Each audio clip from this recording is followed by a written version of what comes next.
Olá, tudo bem com vocês? Sejam bem-vindos ao canal de Filosofia Taoísta. Sou o professor Shil. Enorme prazer de estar compartilhando com vocês novamente outro ensinamento de Lao Tzu, desses grandes taoístas, Liezi, Zhuangzi.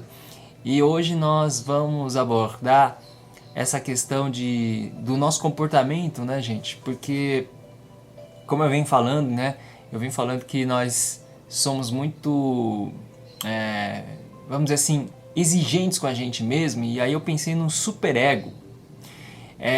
Nós temos uma instância moral, né, que é bastante evidente se manifesta em algumas ações humanas, como por exemplo a pessoa que, imaginem assim, né, ela é extremamente metódica, organizada, tem que estar tudo no lugar certo. Ela diz assim: veja como eu estou trabalhando, olha só, né, como eu me dou ao máximo. Mas veja, ela começa a ficar excessivamente organizada. E aí eu pensei esses dias aí que se a pessoa fica apegada a essa tal da organização, seguindo métodos, cronogramas, né? Ou seja, tudo nas normas severas. Eu estou falando excessivamente, né? Porque vocês sabem que a organização é um fator importante em qualquer realização, né? Qualquer atividade é importante você ser organizado. Mas o que eu estou falando é um pouco diferente, gente.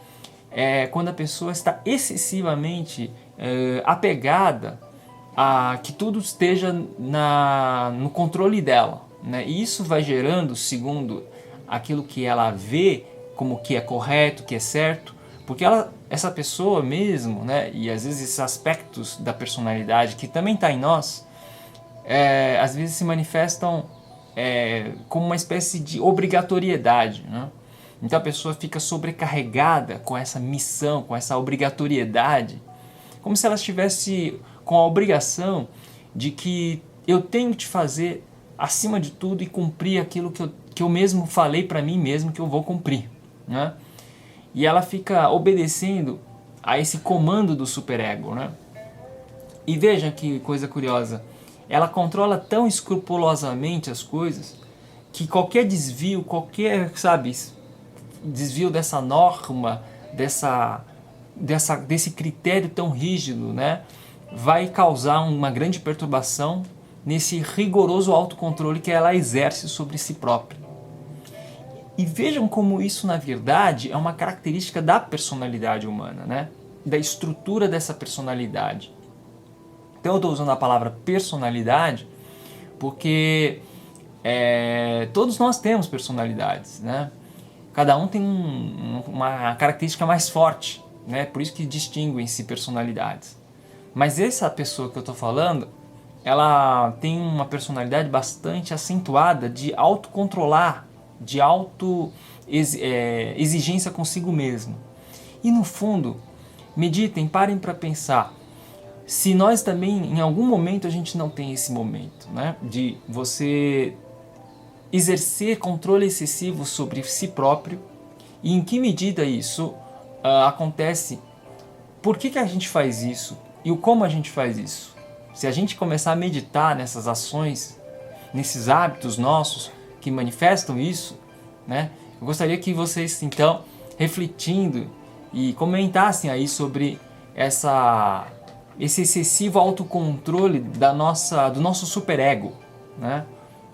Portanto, veja, algum momento também, quando a gente manifesta isso, ou outras pessoas manifestam isso, outra pessoa poderia perguntar assim: será que você não está exagerando e reforçando demais o seu ego? Quando você fica apontando o erro dos outros, quando você fica criticando e falando que o outro está errado, que o outro é desleixado e você é algo que se sacrifica, que faz tudo certinho e tudo. Isso provoca uma certa desconfiança em outras pessoas, né? Vocês estão entendendo que, na verdade, gente, talvez seja uma fraqueza do próprio ego, e isso gera essa atitude de ela ser autoexigente consigo e com os outros também, né? Então é como se, para compensar essa fragilidade humana do ego frágil, né, do ego, digamos, carente, ela quisesse também então mostrar para os outros que ela é muito mais eficiente, poderosa, meticulosa, organizada, ou seja, a pessoa mais correta do mundo, né? E ela se identifica com o superego dela. Só que o preço desse sacrifício ao superego é altíssimo. E às vezes, como eu falei, se alguma coisa dessas ações dela saem fora da norma, ela fica aborrecida, nervosa, irritada, preocupada. E às vezes você vê que às vezes pequenas coisas bobas, né? É por isso que eu tô falando dessas coisas. Essas coisas do dia a dia são quase insignificantes, mas não são. Justamente elas acontecem com a gente e com os outros. E justamente essa pessoa, eu ainda fiquei pensando, como ela é autoexigente, porque o superego dela é tão, né, fortemente exercendo controle sobre ela, que ela fica fazendo beicinhos, né, meio muxoxos assim quando as coisas não vão bem, entendeu? Quando as coisas não vão bem, ela fica assim, sabe? Imaginem isso. E às vezes ela trata as outras pessoas como se fossem máquinas, objetos, né? É algo muito normal isso, a gente vê isso no comportamento humano. Então, do ponto de vista psicológico, o taoísmo tem a dizer que essa pessoa talvez tenha que seguir a naturalidade, Ziran, né? E por isso que o capítulo, eu vim refletindo sobre isso, o capítulo 64 do Dao De Jing, na minha tradução, diz assim: o sábio só deseja não desejar, nunca estima os bens valiosos, aprende a desaprender, revertendo os vícios da multidão, sem intervir, ele favorece a naturalidade de todos os seres. Vou repetir, ele favorece a naturalidade de todos os seres. Ziran Pu Kan Wei. Então, em chinês a gente fala intervir, né? A palavra é Kan Lao, Kan Yu, né? Então, quando a pessoa quer intervir demais nos assuntos alheios, querendo criticar demais, veja, criticar demais, excessivamente, certas coisas que não dizem respeito a ela, que no fundo, na verdade, mascara, tenta esconder, dissimular o que ela não consegue expressar e ela está reprimindo. Às vezes ela não está... o que eu quero dizer tem que ser mais preciso ainda. O que eu quero dizer é assim, não tem nada de equivocado você criticar os outros, criticar a situação humana, né, que a gente vive. Tudo. Não estou falando da crítica. A crítica em si é positiva, dependendo de qual situação. O problema que eu estou falando é outro. É quando você vê que a pessoa chega para você e fala assim, tá vendo? Eu falei que não era assim, que se você fizesse isso, você estaria errado moralmente. Então, na verdade, ela está querendo moralizar as coisas, entendeu? Dizendo que apontando os erros das coisas e achando que apontando o erro das pessoas, ela se mostra até de maneira superior. É como se eu vejo que o outro é um desleixado, eu não sou desleixado. Se eu vejo que o outro é preguiçoso, eu não sou preguiçoso. Né? Então, eu estou falando desse tipo de comportamento que manifesta, na verdade, não é uma crítica positiva. Na verdade, essa crítica esconde uma outra fraqueza da própria pessoa. Né? E isso na psicologia é uma espécie de compensação. E ela precisa ver que o outro está errado para ela sentir que está certa.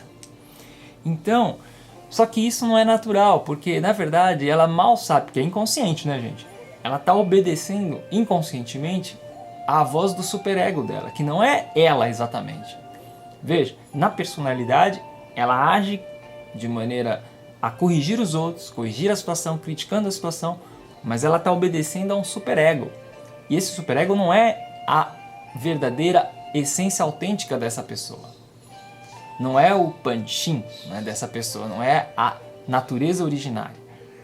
Por isso que não é natural, não é Ziran.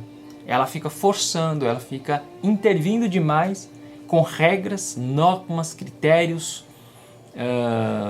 julgamentos severos, juízos, né, critérios extremamente escrupulosos. Eu estou falando de um comportamento extremamente obsessivo, na escrupulosidade.